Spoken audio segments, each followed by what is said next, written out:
नमस्कार, अन्नपूर्णा रेसिपी या चॅनलमध्ये आपले मनपूर्वक स्वागत। आज आपण करणार आहोत कांद्याच्या पातीची भाजी। आपण ती भाजी डाळ टाकून, मुगाची डाळ टाकून करणार आहोत। सुरुवातीला आपण कांद्याची पात घेऊया। त्यासाठी मी एक जुडी कांद्याची पात आणलेली आहे। आता मी इथे कांद्याची जी पात आहे ती कापून घेतलेली आहे। असे बारीक बारीक काप तिचे मी केलेले आहे।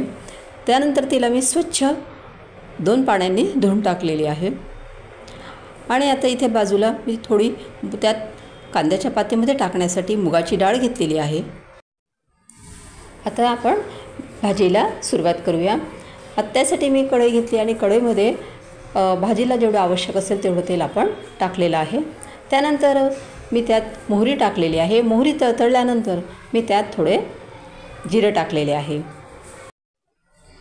जिरे आणि मोहरी तळतळल्यानंतर त्या आपल्याला लसणाचे काप टाकायचे आहेत। लसणाचे काप मी असे बारीक बारीक करून घेतलेले आहे।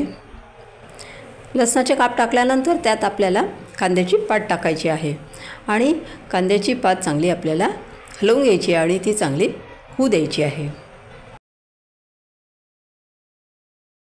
कांद्याची पात अशी थोडीशी आपल्याला अशी कोमजलेली दिसली की ती झाली असं समजायचे आपण।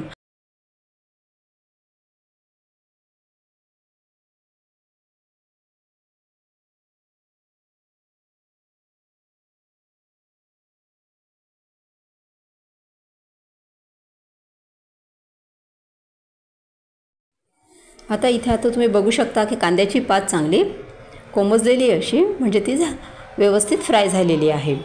आता त्यामध्ये आपण 1.5 चमचा धना पावडर टाकून घेते आणि पाव चमचा जिरा पावडर टाकते।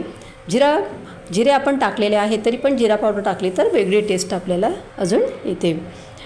त्यानंतर मी पाव चमचा हळद टाकलेली आहे आणि 1 ते 1.5 चमचा मी तिखट टाकलेले आहे। आता हे जिन्नस टाकल्यानंतर आपल्याला ते चांगले मिक्स करून घ्यायचे आहे। ते चांगले मिक्स करून घेतल्यानंतर आपल्याला जी मुगाची डाळ आहे ती छान 2 पाण्याने धुवून टाकायची आहे। 2दा पाणी घ्यायचे आणि स्वच्छ धुवून टाकायचे आपल्याला।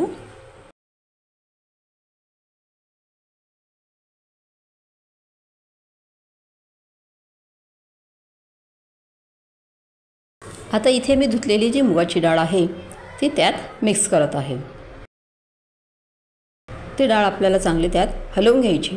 त्यानंतर चवीनुसार आपल्याला त्यात मीठ टाकायचे आहे आणि डाळ शिजण्यासाठी जेवढे आपल्याला आवश्यक आहे, मुगाची डाळ पटकन शिजते त्यामुळे आपल्याला त्यात थोडे पाणी टाकायचे आहे। त्यात मी फक्त 1.5 ग्लास पाणी टाकलेले आहे, कारण मुगाची डाळ शिजायला जास्त पाणी लागत नाही, त्यामुळे आपण त्यात थोडंच पाणी टाकलेले आहे।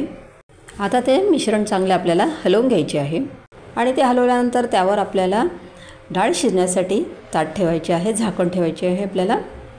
ते 10 मिनटं, 7 ते 10 मिनटात आपली जी डाळ आहे ती छान शिजून जाते आणि आपली भाजी बनून तयार होते।